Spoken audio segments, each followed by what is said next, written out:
会社のことなら何でも中村。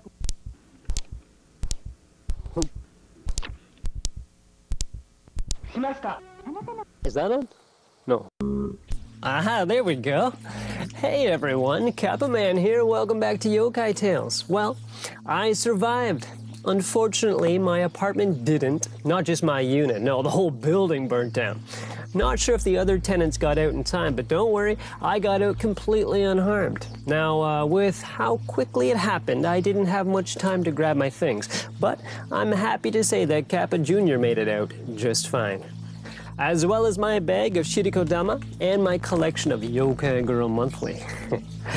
My leather jacket and other clothes, however, weren't so lucky, but that's not a problem. I found a perfectly good uniform that's like new. Can you believe someone was just giving this away? I mean, they didn't exactly say so, but I could tell it was for free by the way they left it in the back of their unlocked truck. Well, not so much unlocked as it was just easily pried open. Anyways, the point is, once I do a couple alterations, I'll be properly suited up again in no time. As for my living conditions, well, I'm sleeping under the stars in the back of my car. It's not so bad. I mean, I've got the river right over there, which reminds me of going back home with family. And I can take my house with me anywhere I go. Oh, and you probably couldn't even tell, but I'm using a different camera as well. The one I used before for previous episodes melted in the fire. But luckily, I found this replacement on the riverbank under a nearby bridge. It even had a tape in it. It's basically HD quality. If I hadn't have brought it up, I bet you wouldn't even have noticed. Although from time to time, you may see what was on the tape before, you know, when I recorded over. So my apologies for that. So, with all that out of the way, let's get on to today's yokai, shall we? This is actually a pair of yokai known as Ashinaga and Tenaga. And let me tell you, if these two aren't the best example of teamwork, I don't know what is.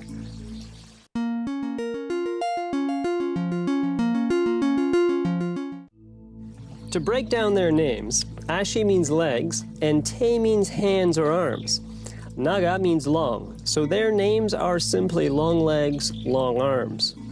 First described in the Encyclopedia Wakan Sansaizu from 1712, they are said to have come from far off, one from a land of long-legged people, the other from a land of long-armed people. But in Japan, they are often seen around Kyushu. This description also closely matches a story in the ancient Chinese book Sengaikyo about foreigners with long limbs named Choko and Chohi. This could possibly be the beginnings of such tales that traveled across the waters from China to Japan. I once spotted some really long-legged humanoids on the beaches around Kyushu.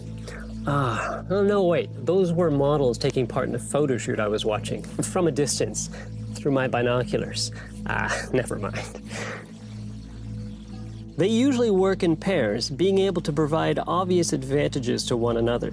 The Tenaga, whose arms are said to be around 9 meters, would climb onto the back of the Ashinaga, who would wade out into the waters, keeping them both above the surface with his 6-meter-long legs to catch fish and other sea creatures. They apparently also lead to bad weather, as goes one story by the retired daimyo Matsura Seiza in his writings around 1821. In the book series titled Kashiyawa, which was over 270 volumes, there's the tale of a man who was fishing along the seashore late one evening when he spotted someone with inhumanly long legs. This creature was wandering around the beach in search of something, perhaps fishing. Soon, the weather went from a clear, moonlit evening to heavy rain pouring down as the creature disappeared into the distance. Later, the fisherman's servant informed him that this was an Ashinaga, and when one was spotted, it would often lead to such negative changes in weather. There's other weather-related stories of the pair as well, which now that I'm living outside, I must admit I'm a bit hesitant to get into, but these are the kinds of sacrifices I make for my viewers. One tale has it that there were a pair of Ashinaga and Tenaga living up in Mount Bandai-san in Fukushima, where they decided to collect all the clouds from the sky, stretching their limbs to pull them down. Then, they used said clouds to flood the land below, causing great destruction. Luckily, Kobo Daishi, a Buddhist monk living between 744 and 835, came to the mountain and tricked the long-limbed pair into getting into a small box, trapping them and stopping their evil antics. This story is marked by a shrine on the top of the mountain to this very day. These changes in weather are said to be brought on in a few different ways. Because the Ashinaga can step over mountains, this causes the weather in the peaks to change. And because the Tenaga washes his face in the waters, this leads to rough waves and stormy seas. One saying in Mie Prefecture, hey, that's where I live, says that if you pass someone a ruler, the moment you're both holding onto it, a Tenaga will be born. Wow, I have a lot more illegitimate children than I thought. By the eastern gate of Sendai Castle, there is a slope and a bridge where it's said that a boy named Ashinaga Kozo lives, and on rare occasions can be seen rolling human heads down this hill. Hey, a kid's gotta have a hobby, right?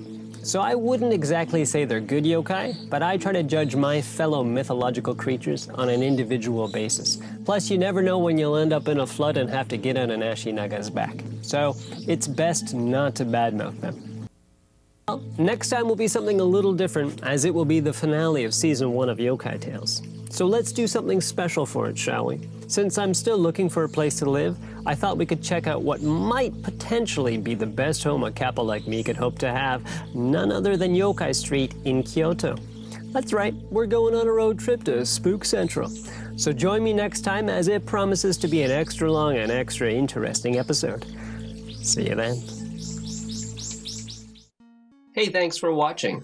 If you have a yokai you'd like to see me cover, please let me know in a comment below on Facebook or Twitter, and I'll add it to the list. Otherwise, see you next time.